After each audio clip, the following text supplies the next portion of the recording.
मला येथे एकच सूचना करावीशी वाटते. जिल्हा क्षेत्रात काम करताना मला आलेल्या अनुभवावरून मी असे सांगू इच्छितो की सहकारी चळवळ ही काही एखाद्या पक्षाची चळवळ नव्हे. तात्विकदृष्ट्या सहकारी चळवळ ही मूलतः लोकशाहीची चळवळ आहे, हे आपण विसरता कामा नये.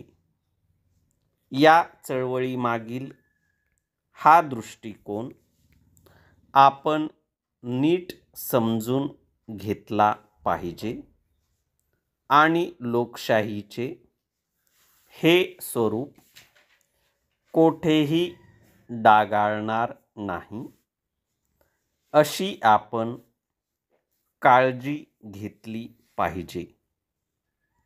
पण ते डागाळलेच तर ते का डागाळले याचा आपण वारंवार शोध घेतला पाहिजे. सामान्य आणि शोषित समाजाच्या उपयोगी पडणे हा तर या चळवळीचा प्राणच आहे.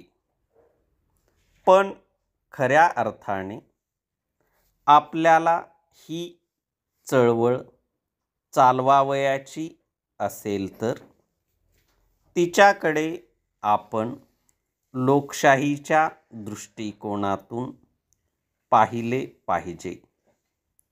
लोकशाही हे जे तिचे स्वरूप आहे ते आपण सुरक्षित ठेवले पाहिजे, जोपासले पाहिजे.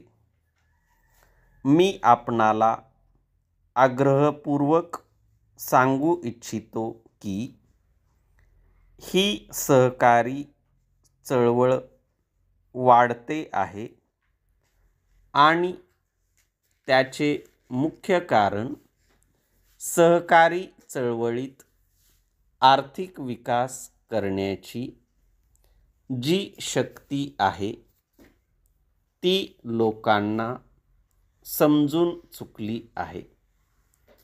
ही महत्त्वाची गोष्ट पूर्वी घडत नव्हती आणि आज ती घडते आहे. याचे कारण काय? याचे कारण असे आहे की आजच्या शासनाने या चळवळीतील विचारवंतांच्या मार्गदर्शनाचा चांगला उपयोग करून घेतला आहे. आणि सगळ्यात महत्त्वाची गोष्ट म्हणजे आजच्या शासनाने आर्थिक प्रगतीचे एक मोठे साधन म्हणून या चळवळीचा स्वीकार केला आहे. जेथे जेथे आर्थिक प्रगतीचे हे साधन स्वीकारले गेले तेथे तेथे नवीन कार्यकर्ते तयार झाल्यामुळे कामाची गती सारखी वाढत राहिली आहे.